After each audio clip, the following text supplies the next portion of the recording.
ఒకప్పుడు ఒక యువ మరియు ఉత్సాహభరిత ప్రాథమిక పాఠశాల ఉపాధ్యాయుడు ఉప్పరపల్లి గ్రామానికి కొత్త ఉపాధ్యాయుడిగా వచ్చాడు. ఆ ఉపాధ్యాయుడు కేవలం మంచి విద్య ఇవ్వడమే కాకుండా విద్యార్థుల జీవితాలలో సానుకూల ప్రభావం చూపించడం గురించి చాలా ఆసక్తిగా ఉండేవారు.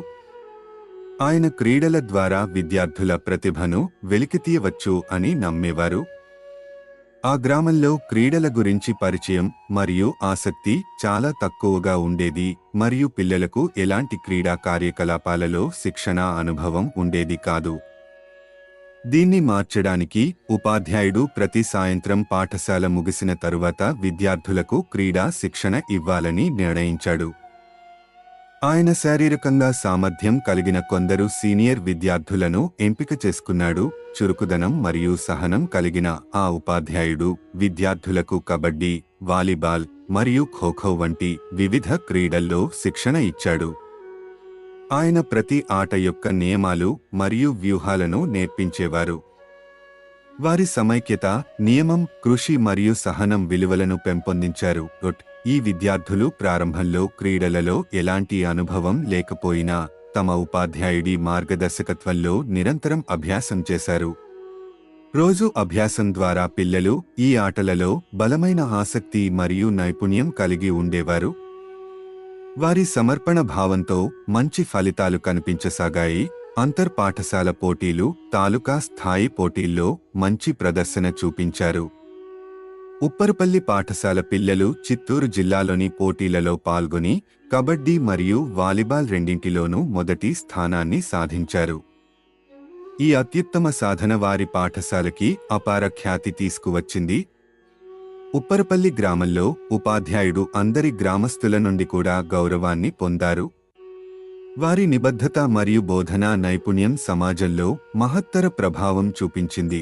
ఒకసారి ఆ ఉపాధ్యాయునికి ప్రభుత్వం నుండి ట్రాన్స్ఫర్ ఉత్తర్వులు వచ్చాయి. ఈ ఉత్తర్వులను వ్యతిరేకిస్తూ గ్రామస్తులు మరియు విద్యార్థులు ఆందోళన చెంది ట్రాన్స్ఫర్నియపడానికి ప్రయత్నించారు. స్థానిక ఎమ్మెల్యే సహాయంతో ట్రాన్స్ఫర్ని నిలిపివేశారు. ఇలాగే 3 సార్లు విజయవంతంగా వారి ట్రాన్స్ఫర్ని ఆపారు.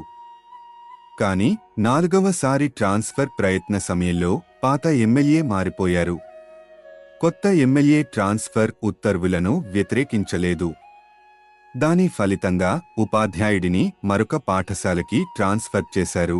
ఉప్పరపల్లి గ్రామ విద్యార్థులు వారి అమూల్యమైన మార్గదర్శకత్వాన్ని కోల్పోయారు. ఇది విద్యార్థులకు కఠిన సమయమైంది. ఉపాధ్యాయుడిని బంగారుపాళ్యం ప్రభుత్వ పాఠశాలకి ట్రాన్స్ఫర్ చేశారు. ఇక్కడ కూడా ఆయన ఇచ్చిన విద్య మరియు క్రీడా శిక్షణ ద్వారా ప్రసిద్ధి పొందారు. కొంతకాలం తరువాత ఆయన ప్రభుత్వ ఉన్నత పాఠశాలలో ప్రధానోపాధ్యాయుడయ్యారు. వారి ప్రత్యేక శిక్షణ మరియు నిబద్ధత అధిక సంఖ్యలో పిల్లలను ప్రభుత్వ పాఠశాలలో చేరవేయడానికి ప్రారంభమైంది. ఇది ప్రైవేట్ పాఠశాల నిర్వహణకు పెద్ద సమస్యను తెచ్చింది. ప్రైవేట్ పాఠశాల కంటే మెరుగైన విద్య మరియు క్రీడా కార్యకలాపాలతో ఆ ఊరికి మరియు పరిసర ప్రాంతాలకు చెందిన తల్లిదండ్రులు తమ పిల్లలను అక్కడి ప్రభుత్వ పాఠశాలలో చేరవేయడానికి ఉత్సాహం చూపారు. ఆ ఉపాధ్యాయుని నాయకత్వంలో విద్యార్థులు బుద్ధిమంతులు మరియు జ్ఞానాన్ని పొందుతున్నారు. విద్య, యోగా మరియు క్రీడలలో అభివృద్ధి చెందారు. ఎందుకంటే ఉపాధ్యాయుని ప్రభావం మరియు మంచి బోధన సమాజంలో శాశ్వతమైన ప్రభావాన్ని చూపించింది. దాదాపు 1000 మంది విద్యార్థులు అక్కడ అభ్యాసం చేస్తున్నారు. వారికి పోటీ ఇవ్వలేక ప్రైవేట్ పాఠశాలలు వారు ఎప్పుడెప్పుడు రిటైర్ అవుతారో అని ఎదురుచూస్తూ ఉండిపోయారు. ఆ ప్రాంతంలో ఆయన ఒక మంచి ప్రజాజనరంజక ఉపాధ్యాయుడు మరియు సజ్జన వ్యక్తి. ఆయనచే విద్య పొందిన అనేక విద్యార్థులు సార్థక జీవితం గడుపుతున్నారు.